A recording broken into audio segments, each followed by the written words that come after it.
जिगीसा काम के सिलसिले में नए शहर शिफ्ट हुई थी। यहाँ उसकी ज्यादा पहचान न थी। वो हर शाम अपनी माँ से फोन पे बात किया करती थी। ये पहली बार है जो तू हमारे साथ गरबा नहीं खेलेगी। हाँ माँ, मुझे तो पता भी नहीं कि यहाँ कहाँ गरबा होता है। कोई न कोई गरबा ग्राउंड होगा ही आसपास। वैसे भी तू दिन भर अकेले रहती है, थोड़ा गरबा खेलेगी तो तेरा मन लगा रहेगा। हाँ वो तो है, ढूंढती हूँ। हाँ ढूंढ लेना। माँ से बात करने के बाद जिगीसा अपने रूममेट के पास गई। अरे रीना, यहाँ कोई गरबा ग्राउंड है क्या आसपास? हाँ है तो, पर मैं वहाँ कभी गई नहीं। तो इस साल हम साथ गरबा खेलेंगे। नहीं नहीं, मुझे गरबा खेलना नहीं आता। मैं तुम्हें गरबा ग्राउंड दिखा दूंगी, तुम खुद ही खेलना। पर मैं अकेले कैसे खेलूंगी? अरे तुझे वहाँ कोई न कोई जरूर मिल जाएगा, शायद कोई हैंडसम लड़का ही मिल जाए। मैं वहाँ लड़का ढूंढने नहीं, गरबा खेलने जा रही हूँ, समझी? मैं तो समझ गई, पर वहाँ क्या होगा वो तो भगवान ही जाने।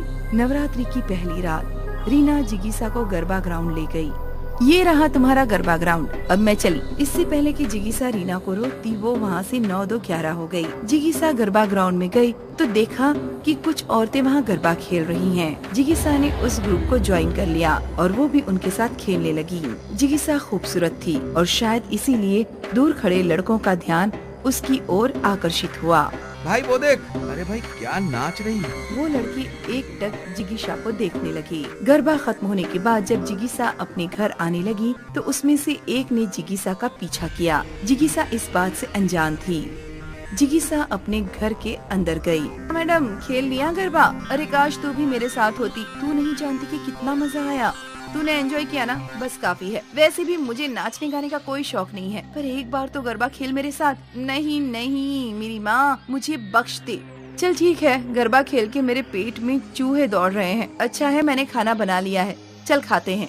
जिगीसा और रीना ने साथ खाना खाया और फिर दोनों सो गयीं। अगली रात जिगीसा फिर से गरबा खेलने गयी। उसने गरबा खेलना शुरू कर दिया। आज भी उन दोनों लड़कों की नजर जिगीसा पे ही थी। जिगीसा काफी देर तक गरबा खेलती रही। जिगीसा खुश थी। जब म्यूजिक बंद हुआ तो जिगीसा अपने घर की ओर निकल पड़ी, पर आज दोनों लड़के जिगीसा का पीछा कर रहे थे। चल चल, वो चली जाएगी। क्या माल है भाई। जिगीसा को इन लड़कों की फुसफुसाहट सुनाई दी और वो पीछे मुड़ी तो उसने देखा कि दो लड़के उसके पीछे पीछे चल रहे थे। जिगीसा थोड़ी परेशान हुई और वो अपने कदम तेजी से बढ़ाने लगी। ये लोग मेरा पीछा क्यों कर रहे हैं? हे भगवान! वो लड़के भी तेजी से जिगीसा के पीछे चलने लगे। जिगीसा डर गई और वो दौड़ने लगी। लड़कों ने भी उसका पीछा दौड़कर किया। घबराहट के मारे जिगीसा का रास्ते पे ध्यान न रहा और एक ट्रक ने उसका एक्सीडेंट कर दिया। वो दोनों लड़के डर गए। उनके सामने जिगीसा ने अपनी आखिरी सांस ली। मैं तुम दोनों को नहीं छोड़ूंगी। वो दोनों लड़के वहाँ से भाग गए। कुछ दिनों तक वो दोनों लड़के अपने घरों में ही थे, डरे सहमे। नवरात्रि की आखिरी रात थी और इसीलिए गरबा खेलने के लिए वो दोनों वापस उसी ग्राउंड पहुँचे। मेरा मन नहीं है गरबा खेलने का, मुझे तो वो लड़की हर जगह दिख रही है। ये दोनों आपस में बात कर ही रहे थे कि सामने से जिगीसा उनकी ओर चलकर आने लगी। दोनों लड़के हक्के बक्के रह गए। ये कैसे हो सकता है? भूत भूत। जिगीसा का भूत देखकर वो दोनों भागने लगे। जिगीसा ने एक खतरनाक रूप ले लिया और उन दोनों के पीछे दौड़ने लगी। हमें माफ कर दो, हम तुम्हें मारना नहीं चाहते थे। अब मैं तुम दोनों को नहीं छोड़ूंगी, बिल्कुल नहीं छोड़ूंगी। जिगीसा उन दोनों लड़कों को दौड़ाती रही और फिर जिगीसा की तरह उन दोनों लड़कों का भी वही एक्सीडेंट हुआ। लेकिन ये सिलसिला यहाँ खत्म नहीं हुआ। 1 साल बाद आज फिर से नवरात्रि थी। ग्राउंड पर काफी लड़के लड़कियां गरबा खेल रहे थे। कुछ लड़के तो बस यहाँ लड़कियां ताकने आए थे। उन्हीं में से एक था यतीम। यतीम की नजर हर लड़की पर थी। ये मिल जाए ना, बस मजा आ जाए। और बस तभी उसके पास जिगीसा आ गई। हेलो। हाय, क्या हम पहले मिले? नहीं तो, ना हम पहले मिले हैं ना हम आगे मिलेंगे। क्या मतलब? कुछ नहीं, छोड़, गरबा खेलो। जिगीसा और यतीम काफी समय तक एक साथ गरबा खेल रहे थे। शायद इसको मैं पसंद आ गया। ये भी किसी से कम थोड़ी है। गरबा खत्म होने के बाद जिगीसा चुपचाप चलने लगी। वो एक सुनसान रास्ता था। यतीम ने उसका पीछा किया। अरे हेलो। जिगीसा रुक गई पर वो पीछे नहीं मुड़ी। यतीम भागते हुए उसके पास गया, लेकिन जैसे ही यतीम ने जिगीसा को देखा तो उसकी रूह कांप गई। जिगीसा एक बदसूरत चुड़ैल में बदल चुकी थी। और फिर यतीम भागने लगा। चुड़ैल ने यतीम को भी उन दो लड़कों की तरह भगाया और उसका भी एक्सीडेंट करवा दिया। उस दिन से नवरात्रि वाली चुड़ैल की बातें सारे शहर में होने लगीं। हर साल वो चुड़ैल किसी न किसी ठरकी को सबक सिखाती थी। एक शहर में रोहन अपने परिवार के साथ रहता है। रोहन एक बड़ी कंपनी में जॉब करता है। उसके परिवार में उसकी पत्नी मीना और 10 साल की बेटी सोनाली है। सोनाली स्कूल जाती है। आज सोनाली स्कूल से घर वापस आई और अपनी माँ मीना से बोली, माँ कल क्या है? कल सोमवार है। माँ आपको कुछ भी याद नहीं है? याद तो है, बता तो रही हूँ कल सोमवार है। माँ कल मेरा बर्थडे है। अरे बेटा, मैं तो भूल ही गई थी कि कल तुम्हारा बर्थडे है। नहीं, आप भूल जाओ, मैं आपसे बात ही नहीं करती। सोनाली गुस्सा होकर बैठ जाती है। तभी ऑफिस से रोहन भी घर आ जाता है। क्या हुआ, सब इतने शांत कैसे हो? पापा, मम्मी मेरा जन्मदिन भूल गई हैं। तुम्हारी माँ तो है ही भुलक्कड़, लेकिन मुझे सब याद है। आप मेरे अच्छे पापा हो। हम कल ही एक अच्छी जगह बर्थडे मनाने चलेंगे। अगले दिन शाम के समय रोहन सोनाली और मीना को लेकर एक खूबसूरत जगह रेस्टोरेंट ले जाता है और अच्छे से बर्थडे सेलिब्रेट करते हैं। रेस्टोरेंट में कोई और नहीं होता है।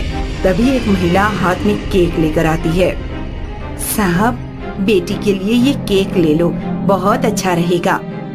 अरे हाँ हाँ, तुम बहुत सही समय पर लाई हो ये केक। बिना केक के तो बर्थडे ही अधूरा है। आपने बहुत अच्छे से डेकोरेट किया है, लेकिन यहाँ कोई आता क्यों नहीं है? यही तो यहाँ की खास बात है कि यहाँ कोई आता नहीं है। मतलब क्या कहना चाहती हो तुम? कुछ नहीं, छोड़िए ना मैडम, आप पार्टी एंजॉय कीजिए। हाँ हाँ, वो सब तो ठीक है। मीना, तुम भी छोटी छोटी बातों को पकड़ती हो। आओ ना, जल्दी से ये खाना खत्म करते हैं।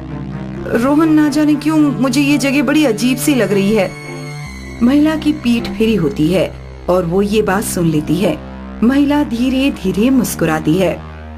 साहब, आपकी बेटी मेरी बेटी है।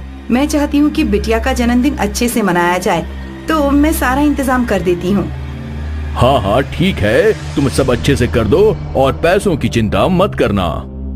मुझे लगता है कि हमें यहाँ से निकलना चाहिए।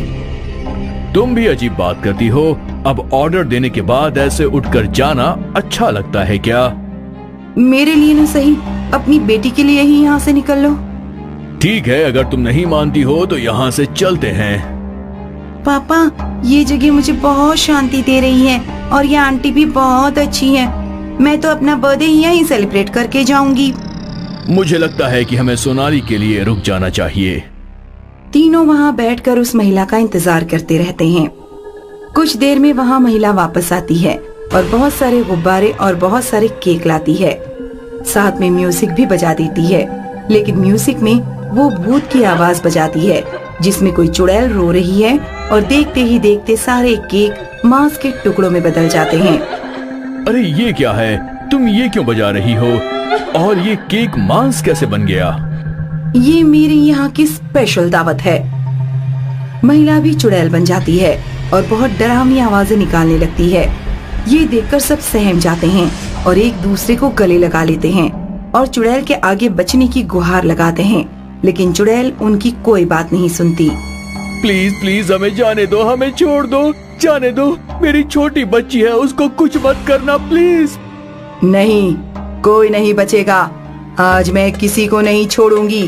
कोई मेरे सामने बर्थडे मनाए, ये मुझसे बर्दाश्त नहीं होता। मार दूंगी, सबको मार दूंगी। देखो, एक माँ आपके आगे हाथ जोड़ रही है। प्लीज हमें जाने दो। मुझे ये रोना धोना बिल्कुल पसंद नहीं है। मुझे बस अच्छा लगता है तो वो है खून, चीख है। ये सब मुझे बहुत पसंद है। मीना को एक खिड़की दिखाई देती है और वो तीनों उससे छलांग लगा देते हैं। बाहर एक साधु महाराज खड़े होते हैं। बाबा, बाबा, तुम घबराओ नहीं, मुझसे डरो नहीं, मैं एक साधु ही हूँ। बाबा वो।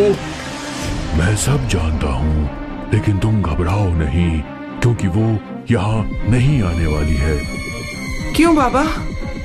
क्योंकि वो सिर्फ उस रेस्टोरेंट तक ही शामिल है, उसके बाहर वो नहीं जा सकती है। बाबा ऐसा क्या हुआ था? आज से 10 साल पहले यहाँ पर एक शानदार रेस्टोरेंट हुआ करता था, जिसमें अमीर लोग खाना खाने और पार्टी करने आते थे। शिवानी, जो अब चुड़ैल है, ये गरीब महिला थी और इसकी एक छोटी बेटी थी। इसकी बेटी का जन्मदिन था और वो ऐसी जगह जाने की जिद करने लगी। शिवानी ने उसको बहुत समझाया, लेकिन वो नहीं मानी। फिर शिवानी के पास जो पैसे थे, शिवानी उनको लेकर ही रेस्टोरेंट में आ गई और केक ऑर्डर कर दिया, लेकिन उसके पास पर्याप्त पैसे नहीं थे। बाबा फिर क्या हुआ? फिर जब रेस्टोरेंट के मालिक ने उससे पैसे मांगे तो उसके पास कम पैसे थे। फिर रेस्टोरेंट के मालिक और लोगों ने मिलकर उसका खूब मजाक बनाया। एक आदमी ने उसकी नन्ही बेटी को मार दिया। फिर शिवानी ने उसी रेस्तरां में पंखे से लटककर अपनी जान दे दी। बाबा अब इससे कैसे बचा जा सकता है? तुम भाग्यशाली हो कि तुम बचकर वापस आ गए। तो अब मैं तुमको एक ताबीज देता हूँ। तुम उसको पहनकर अपने घर जा सकते हो और ताबीज पहनने के बाद डरने की कोई जरूरत नहीं है। साधु उनको ताबीज बनाकर भेज देता है और तीनों जान बचाकर अपने घर पहुंच जाते हैं। चुड़ैल आज भी बदले की आग में वहीं भटक रही है।